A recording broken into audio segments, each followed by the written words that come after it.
Hi there, we're in part 2. It's the end of the world. Just putting that out there.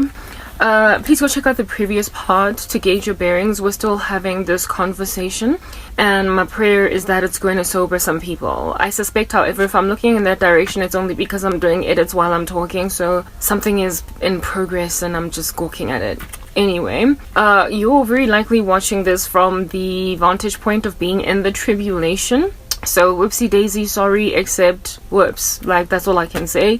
But at least you're listening, and that's all that matters. Everybody in every country, I was listening to Tom Hughes the other day, barely recognizes their own land from just 5 years ago, from just 10 years ago, from when they were growing up. And this is because it's over. How unfortunate for you to be among the masses. How sad it is that you would be the norm as opposed to the exception. How uncomfortable it is to not be handpicked, to be different. How disquieting be it that you are a mindless drone. It's sad, because the moral turpitude or the character flaws of the human race in the last days are described in the scriptures as belonging to the grand majority of us, except for just a few hand-picked remnant. And when you are still here, having professed Jesus as your Lord in the run-up to the rapture, you are going to learn the very uncomfortable way that my oh my, am I a mindless drone. You are going to discover that you are in the majority, that you are not rare, but rather quite common. And in your commonality, you are now teeming at the folds, embarrassingly so, still hanging around in a zombie-like state after the church has been reaped.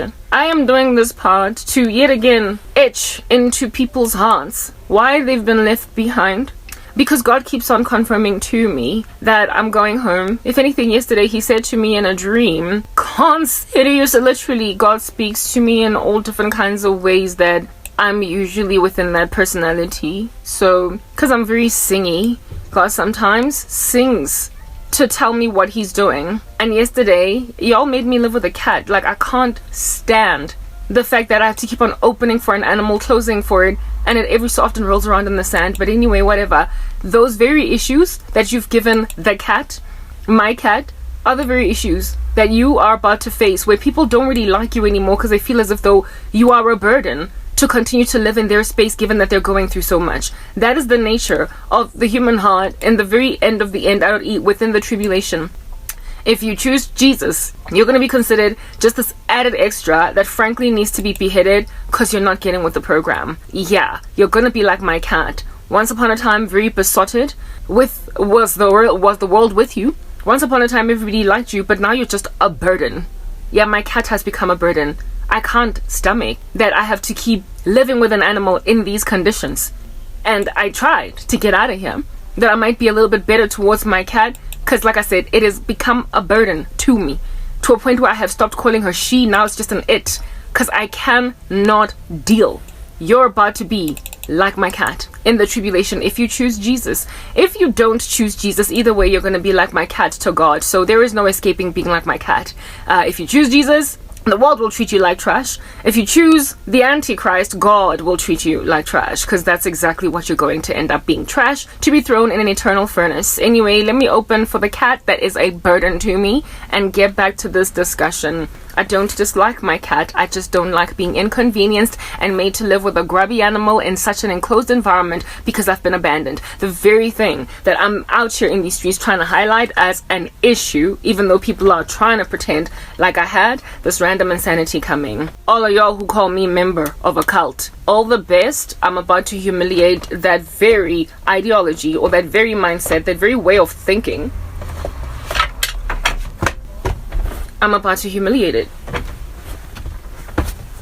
Like nothing works in my life. Like nothing. Everything falls apart. Everything. Nothing stays where it's supposed to stay. Everything falls apart when I want it to stay in position. I'm fumbling around because I don't have space. I don't have anything, any means to live more comfortably. Everything falls apart. Like I drop things because I bump into stuff a lot and then they spill on the floor and I gotta mop, and yeah, that's how you've made me live. And you thoroughly imagine that you could continue in that fashion and have absolutely nobody handle you for it? You were naive. Let me open for the animal.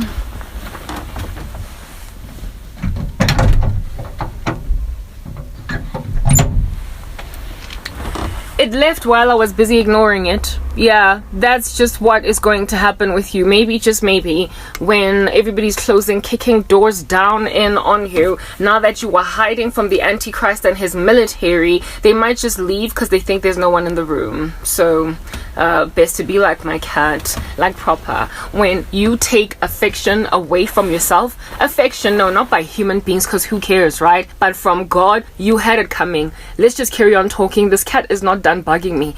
I'm gonna talk again and again and again about it because it's likely going to keep coming back. My cat didn't sign up for this. Just as you didn't sign up for this. Just as I didn't sign up for this life. Like literally everybody's life is harder because you're evil. Because the world is evil. It's written in Romans somewhere that creation groans to see the sons of God revealed. Do you want to know why my cat is groaning to see me revealed? Because I'm less affectionate towards her, due to the fact that I've been made to live, like I said, in a little shoebox with an animal that every so often rolls around in the sand and comes and muddies my bed, and there is nothing I can do about it.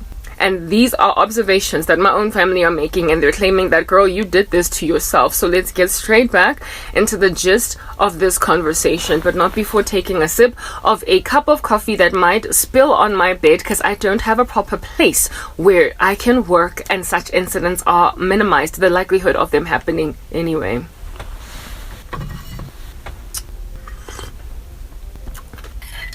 What am I chewing? That is crunchy.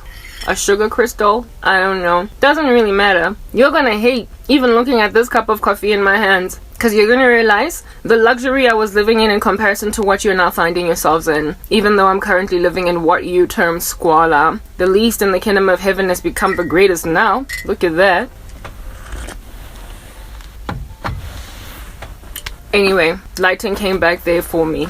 I am discombobulated, but very soon I'm gonna find my bearings again.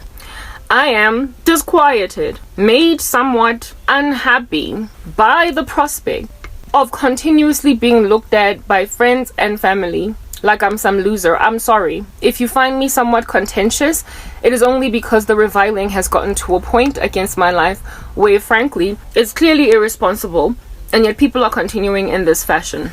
Who in the world, out of their minds, indeed, it must be such a thing as that, goes and calls a woman irresponsible that has not the rap sheet of everyone gawking at her that calls her irresponsible? I've repeated myself over and over and over again, but I keep doing it anyway. Nothing hurts more in this season of my sorrow than being called irresponsible.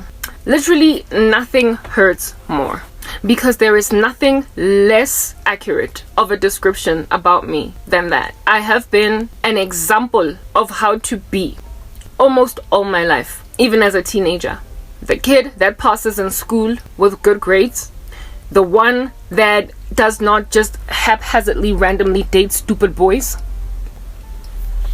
the one that takes school very seriously, the one that makes it to higher learning institutions of great repute, the one that gets the good job, keeps it, does not go to work on Mondays, hungover. I have been the very description or epitome of responsible amidst my peers since I was just a child. And then somewhere along the way, I get born again in 2011, and the whole planet around me makes a decision to pretend that that's not a thing. There's the animal again. I told you it would be back, aggravating the living daylights out of me, irritating me when I used to think it was cute. That's your future.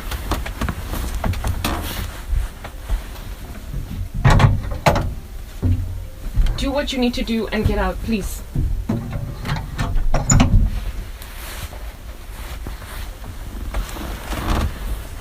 It is not that I don't like my cat. It is that I don't like having a cat when I'm so poor, with absolutely nowhere to look, nothing to do, no option, no end in sight as to the number of days I have to just take in my stride the observation of a grubby paw on my bed linen. Perhaps on the day when I get my own apartment, which is not gonna happen, I guess, until we go to heaven, I might be more friendly to my animal. But right now, I can't stand the cat. I literally cannot stand it. I am not cruel enough to throw it away, but I don't want it anymore. Because I am living with it in such harsh conditions that it has become more of a burden than a benefit, than a pet that I actually like. I can't even stand to listen to her grooming. I find it disgusting. That never used to be the case. You did that to me. And you think that a holy and a loving God is just going to gaze upon these travesties and do nothing. You who profess Christianity, you who has got 10 cats, 1 dog, and maybe even a hamster that have their own little tiny sheds inside your house, the way that you live in such a big home, able to love your animals. You think that having extracted from Karabo the ability to love her animal, that God is not then going to treat you like an animal whose owner has just thrown it on the side of the street because it's exhausted. He or she is exhausted of taking care of an animal when in and of themselves they've been thrown into obscurity. There are certain things on earth that are a luxury that you can only really truly successfully operate well in them if you're okay. But once you stop being okay, they become a burden. Children are such a thing as that. Animals are such a thing as that. When you hit hard times, kids become so burdensome that you just want to give them away to other people. And you put me in a position to want nothing to do with this animal that I used to call my sweet cat. It had pronouns that sounded like those of human beings. I called her she and her. Now it's just an it. You did that to me. I can't stand the animal. And some people are trying to benefit on that. Some people are trying to capitalize on that. On some, let's frustrate her further with the cat. Her living conditions will finally make her capitulate to what we want her to do. And that's just the very thing that I am busy talking about and started this whole series, this whole conversation, trying to garner the understanding of that you might gauge as a human race that you're ridiculous. There was a time when people frowned as a collective upon certain outcomes, and now they appear as a collective to be content with certain outcomes. I am unhappy with the lighting conditions in here. As the night progresses, it's gonna get darker and darker, so I just want to get like a light or two or whatever facing me, so that as the sun sets, life is better. Cat, please make a decision. Either go outside or sleep in your hole. Whatever you want to do it, but don't interrupt me. I'll do that once I'm done speaking in this part. Hey, do what you want to do and do it fast, please. That's how I am towards the cat. Some of y'all might be like, Rabo, you're not justified. I'm sorry. Would you like to live in a shack, a small little hole, a rabbit hole, with an animal that keeps on rolling in the sand? Would you not want to just give it to somebody else, throw it away? Except I can't do that. I don't even know why I brought this cat in, why I could not foresee that this would happen, but you did this to me. Hey, please make a decision. You can't just stay in that distance.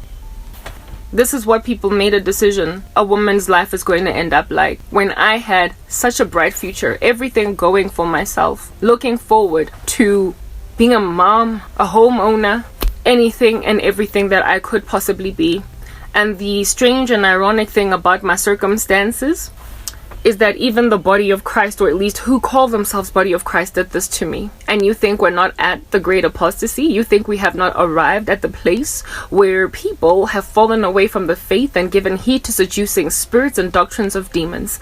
You think we have not gotten to a point where Baptist pastors who call themselves ever so brilliantly doctrinally accurate, doctrinally blessed, since they're better than Creflo Dollar and don't preach health, wealth, and prosperity, and yet there is a parishioner in his congregation that he allowed the persecution of through people that were obviously unbelievers. Guys, you know what? We need to tell my story. I want to situate myself and make myself a little bit more comfortable, but I want to run this particular conversational point into 20 minutes so that I can, start next in the next part afresh.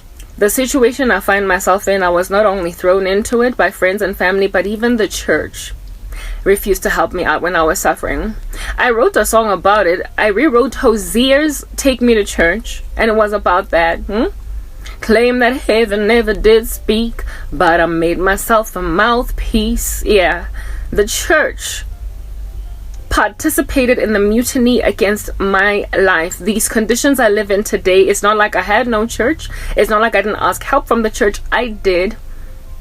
I had a church body of believers that I went to, and I told, my family is persecuting me. Look, they lied about me, took my medical aid details, and force-checked me into a psychiatric hospital when there was nothing wrong with me. And not only did they not visit me in hospital, my goodness, Matthew 25 is just gawking at you. When I was sick and in prison, you did not visit me. Lord, when did I not do this for you? You did not do it for my disciple Karabo, so depart from me, worker of iniquity. Not only did they not come to see me despite making the call and saying that, hey, look at what my family's doing to me, but in the run-up to that day, when my mom and my sister made a decision to commit medical aid fraud and get me checked into a psychiatric hospital without me approving it. Very well. Yeah, no. In the run-up to, I had communicated to those pastors, both of them, like a lead pastor in a church and his sidekick, like the lower, you know how there's like more than one pastor. If the main dude is not there, somebody else takes over. And it was a Baptist church, you know, the kind of church where you're not going to find health, wealth, and prosperity. You're not going to find tongues just being ululated in a public congregation without anybody interpreting. No, very responsible order in the church, type church, where every so often we get cited the resolutions of Jonathan Edwards and Charles Spurgeon, and the books you read there are systematic theology. No, we are not speaking a church that does not know how to rightly divide the word of truth. It was a Baptist church that would recommend, if at all you want to listen to a modern day preacher, only John Piper, only John MacArthur, only Stephen Lawson. Like, stay away from these pastors. That kind of church. I thought I was home safe there. Since I started out in these fluffy, flaccid, lukewarm, random health, wealth, and prosperity seeker sensitive churches like Rhema Legracie, I had exited these charismania theatrical productions of a church, and I found myself in a more sound church, albeit being cessationist. I was prepared to, just slide past that, because at least it was doctrinally sound, even though they don't understand the gifts of the Holy Spirit. They believed they had ceased. I begged to differ, but one thing that was there was that their doctrine was on point. Their doctrine was put together nicely. So I thought I could trust such a church as this to protect me when I am being persecuted in my ecosystem. I'm going to move over to recording the rest of this message on my Android device because this iPhone is too glitchy for my liking. That's the church that I was at, and in the run-up to everything falling apart for me, perhaps like 2 or 3 or maybe even 4 months before everything fell apart, I kept complaining. In the very beginning of my faith, my family was so abusive. They were full of reviling. They kept on mocking and dissing my Christianity, saying that something's wrong. I'm always in church. Like, I'm always there. Like, Wednesdays I'm there.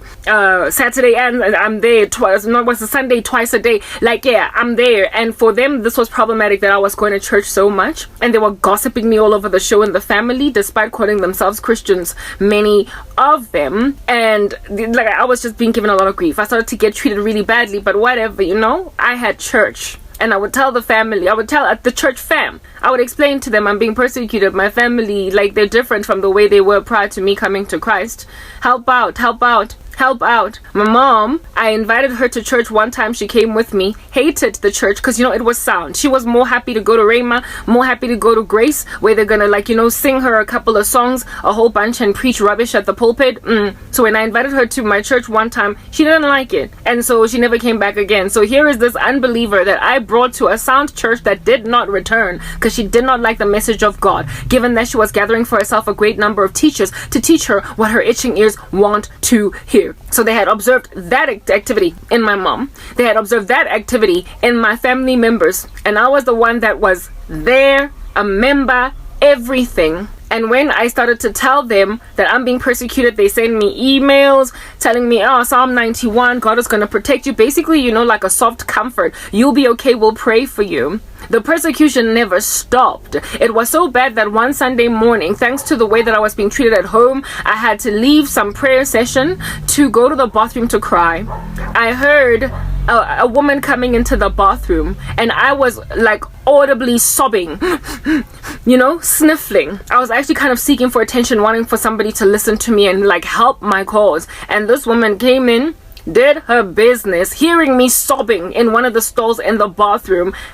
Eggs flushed the toilet, washed her hands, and got out, and did not even see it fit to highlight to maybe a pastor or whatever that there's somebody in the bathroom crying. One of us is in distress. None of that. I was just so ignored and so disregarded. I also was fervently prayerful in the church. Well, personally, I used to pray for the church because I was concerned over their cessationist doctrine, wondering even maybe if they're onto something, God, I might be mistaken. All that jazz. So I used to pray, like, dedicate individual members to God in the church. Like this one girl that I used to be a friend with in the church, she and her husband couldn't have babies, so I was taking it to God on some, Lord, you know, why is this church so full of women who adopt kids eventually? Because like women, which there was just such a high hard knock rate of infertility in the church that I took it to God. I noticed it. Only 1 or 2 women, you know, would be able to reproduce themselves, whereas the rest of the church largely was just adopting all these like black babies. It was a very heavy, largely white church. They kept on adopting all these babies, but not because it's what they wanted to do, but because it was they had hit a brick wall. They had been trying to have babies for years and they were not getting them. So I took stuff like that to God in prayer. I prayed and I prayed and I prayed. I like no man's business, I prayed. They believe that the gifts of the Holy Spirit have ceased, including tongues. But God gave them the gift of tongues. So every so often I would pray in my own private prayer closet space in tongues on behalf of the church, because I saw that there were some issues. There were some issues there. And you know, when you pray, you stand in the gap. And when you pray, people who are involved in the occult figure it out. They know that there's somebody interrupting. And that's when the church itself started persecuting me. The church itself started to wreak havoc in my life. Where it is that, not so much in my life, but in people's, I started to notice that when people were calling the church out for what would be the tantamount of legalism, just kind of like a robot Stepford church. That's what I call my former church, that Baptist church. You know, have you seen the movie Stepford Wives? Like these robotic women that aren't really women, and they're just supposed to do everything by the book, and they don't argue, they don't question their husbands. They're robots, but their men want them just like that. Stepford, that church was a Stepford church. Everybody was a robot, very rigid. There was no free flow of the spirit. And anyone that rose up and tried to call out the Stepford nature of the church, or glitched and twisted in a way so as to evidence themselves as rather being human, they would get humiliated in a public square and get excommunicated from the church, claiming that this is church discipline according to the scriptures as it is highlighted therein. I watched a guy that grew up in that church since he was a child get turned his back from, abandoned, do you understand, by his mom, dad, and sister. Stepford church, mom, dad, and sister, because he was having problems in his marriage. Because he was having problems in his marriage and he wanted to take a break from his wife, the wife of which, mind you, allow me to communicate this to you, she was a busybody and a gossip. She was untrustworthy. She could not stop because she was a bad woman. You know when they say like a constant dripping on a rainy day, so too is it to share a house with a contentious woman. When they say that rottenness in your bones, that's what a bad wife is. This unfortunate guy was not able to discern that his wife was that thing. And so when things started to kind of fall apart in the marriage, this Jezebel woman that he was married to prospered to win the church's heart over, while this dude could not get a word in. So what he did was separate and live with a friend in the season of them having issues. And the church wanted to force him to go back to live with his wife and resolve matters when he had been raising the issues with this woman for years since they started out in their marriage. And everybody chose to listen to the smooth talking woman instead of the man, who was clearly it wasn't the busybody nature of this woman. I picked it up because as a new Christian in this particular church, I was the victim of her attitude first and foremost. And secondly, every time we would have like a woman's get together, this chick was the one giving the news and the stories of everybody in the church. And I picked up that this woman is not Christian. And she keeps on giving us all the scoop of everyone in the church. So how is she with her husband? This man married an unbeliever. He married and he grew up in the church. He married an unbelieving woman that professed Christianity. And now he was spazzing all over the show, but unaware and not knowing what in the world to do with himself. And when then they would bring the issues to the church, raise them, they always listen to the busybody, because that's the thing about church women. They're always in the church. They use the church as a crutch. They are like Jezebels are always in the I have an aunt like that. That girl reminded me of my aunt. An aunt who's always in the church, but she's had an affair with some dude in the church. And the woman who was the the victim of the adultery between her and her husband was shunned. She was teased and mocked by the circle of bad girls in the church that knew that this, like, my aunt was having an affair with her husband. She had to leave out of embarrassment because her man was busy sleeping with one of the other mamas in the church. That's what's good. This chick was exactly like that. Like my aunt, always in the church. When there's a food drive, she's there. But this guy was a dude. And so he could not act, he could not pretend, he could not do anything other than what was in his heart. He could not put on a theatrical production. So they took this woman's side because she was always in the church. Food drive, she's there. Clothing drive, she's there. This, she's there. That, she's there. But you picked up on that character flaw. You picked up on that issue with this woman. So this dude could not. Because that's the thing. She's here. A woman, or wicked, is here, and she knows how to smooth talk her way out of everything. She is a Jezebel, and she overpowers the man who is Ahab. And this dude therefore ended up doing, basically just breaking off and from the church, because the church would not listen to him. And as a result of breaking off and also living separately from his wife, as a result of doing that and refusing to go back into the same household as the dripping tap on a rainy day, goop, despite him being the one that was raised in the church. He's the one that brought that woman into the church. He's the one that they knew from childhood with his parents. The church made his mom and dad and his little sister shut him out. He ended up moving in with a friend of his that was in the world, an unbeliever, because his mother and father refused for him during the season of their having issues in their marriage to move back home. That man was better off living with his mom and dad than moving in with a friend, a bachelor, an unmarried man that is in the world, still attending worldly concerts. He ended up moving in with a high school friend temporarily while looking for his own apartment, because his parents were warned by the church that you are going to be sinning against God if you let that boy come in, if you let that man come in. So that dude was put in an even worse off position to commit adultery against his wife. No matter how much he was trying to beat his flesh into submission, no matter how much he was trying to resolve this in the most amicable way that he possibly could, he was thrown into a lion's den. He was put in a position to cheat on his wife, to go to worldly concerts with a friend that is still an unbeliever. He was put in an unbelieving man's man cave because his parents were told, you better not bring that boy in. He cannot be coddled. He cannot be coddled. For me, it was like, can you be more legalistic? Can you be more legalistic? His mom and dad would not hear him out, neither his sister. So basically, discord was sown between son and parents, because apparently they were fulfilling church discipline. They were fulfilling church discipline, and this man is irresponsible. This woman would come to church on the Sundays when this dude had broken off, despite him having been coming to church ever since his parents started out at that church when he was just a little boy. When he was just in primary school, he was in that church. Every single Sunday, he got baptized there. He got, every one of his Christian, milestones were in that church. He was their son. He is the one that brought that woman into that environment, and they made the whole church close their doors to this man that needed help for living with the stripping tap. Yes, like it, guys. And then one Sunday, because he would not come back to church, he had broken off because he was upset that he had just been thrown out by his own family. He felt betrayed. They then held a meeting with all of the members of the church, threw his dirty laundry in front of us all, and then officially excommunicated him. When I saw that, I was like, what in the world just happened over here? It was so taboo for me, but it looked so much like godly discipline, according to, it's written somewhere in 1 Corinthians or 2 Corinthians, what needs to happen when with an immoral person in the church, or a man or a woman that just goes out of whack, what you need to do with them if they're busy committing sexual immorality. It looked so biblical that I could not argue with it, and then it happened to me. It happened to me.